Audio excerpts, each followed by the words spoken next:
Hi, this is Christian with Backyard Mechanic, and today we're going to be changing the plugs on 2006 4Runner V6 4-liter.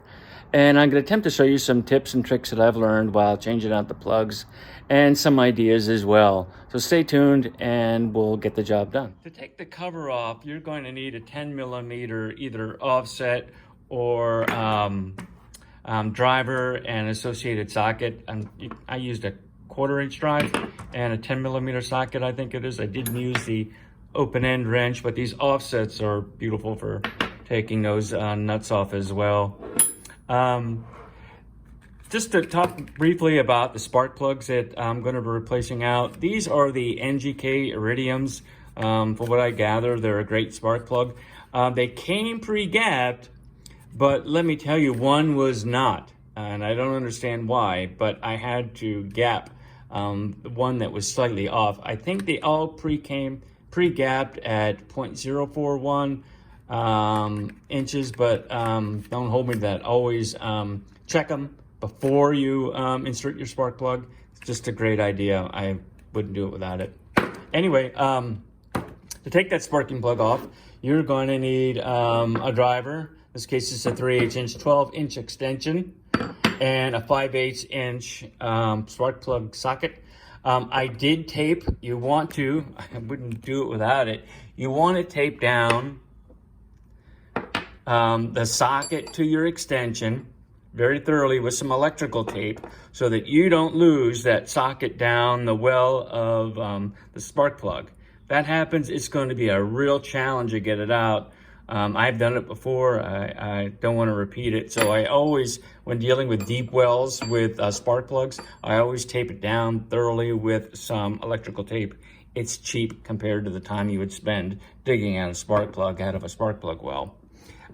You want to use some dielectric grease when you remove the coil. On the inside of the connection, you're going to swab it a little. I do use a cotton swab. I'm careful with it. But I do use just enough to get the job done. I don't smush a bunch of grease in there, just enough to get the job done. And I'll sometimes, let's see if I've got one here quickly.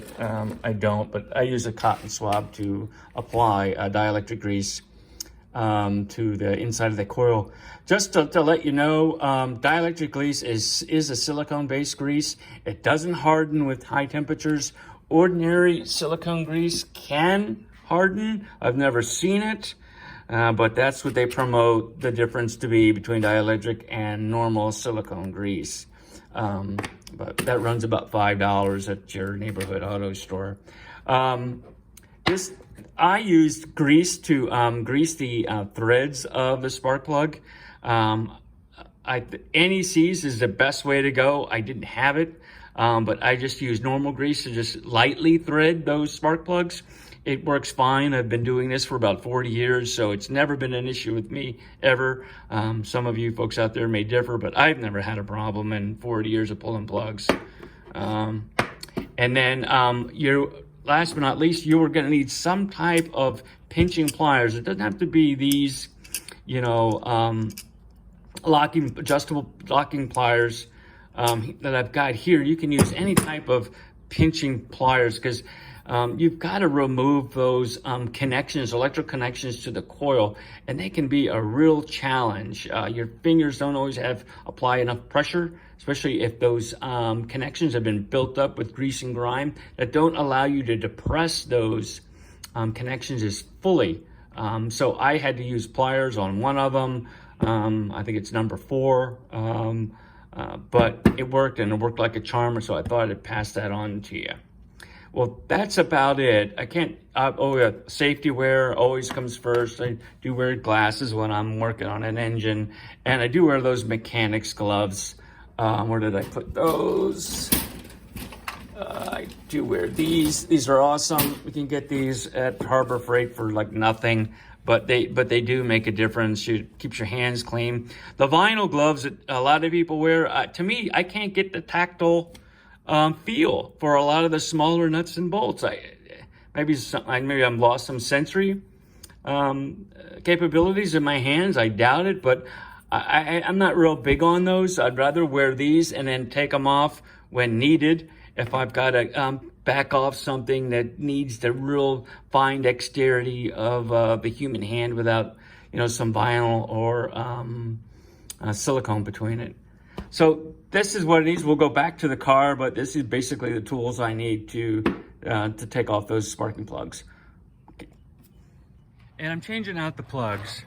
I just want to give you a couple of tips and tricks real quick. When changing out these plugs, make sure you have the proper tools. You're going to need, you know, your greases, a dielectric grease to swab the inside of your coil. You're going to need a little bit of grease to anti-seize to dip the spark plug threads in, just so you can get them in out one of these days. Getting the passenger side out, those 3 plugs, obviously it's a V6, are a piece of cake. There's nothing to it, and I don't even need to elaborate there. Going over here to the driver's side, a little bit trickier. We got a couple of bars here, and we got a couple of bars here. The trick is I found is that don't completely take off that bottom bolt. Go ahead and just leave that in place here and on the second one, and you can just shift the 2 bars out of the way and get at your 4, 5, and 6 plug, if that's what they're actually called. This connection to the coil that I'm got my finger on is very difficult to get at. Matter of fact, the last so-called mechanic that pulled these plugs couldn't even get it. He didn't want to take out, I guess, the fuel injection piece here. So, but what I found is that if you can back out the coil just about half an inch, you can get in with a pair of slip joint pliers, pinch down on this little, like, depression here that lifts the lever and pull your connector off that goes into your coil. And once you get that out, you can pull the coil out, pull the plug out. Remember, a couple of tricks: always tape down that spark plug socket, because I have lost those in there, and fortunately I had a tool to pull one out. Otherwise it would have been a real bitch to get out. These 2 I don't think are going to be a problem. I'll just call them 5 and 6. I got enough room where I think I can get in there and pull those out, but they're tight. It's this job on the driver's side is not as easy as some of the other videos portray it to be.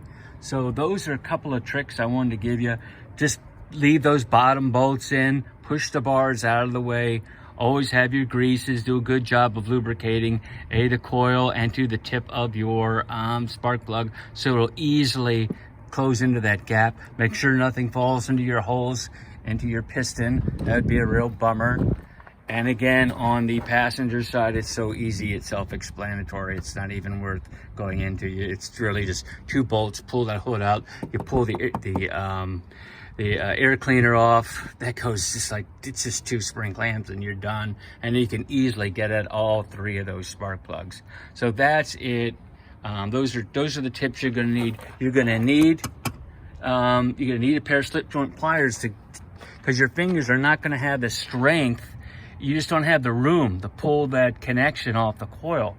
You're gonna need something a little bit tougher, and that's where I found those. You can actually work those down, pinch it, and it'll come off. So that's just a couple of tips there when you pull plugs off this is a 2006 4Runner with the V6 4-liter. So that's the trip, that's the stuff. I don't have a whole much to add. I want to thank you guys for watching my video. If you have any questions, you can email me, but it's pretty self-explanatory. I like to put together these sort of can-do videos, handyman videos. So if you're all interested, you can subscribe and give me a big like if you liked it, if I did add something to changing spark plugs on your car. So that's it. Take care, and I'll see you on the next video.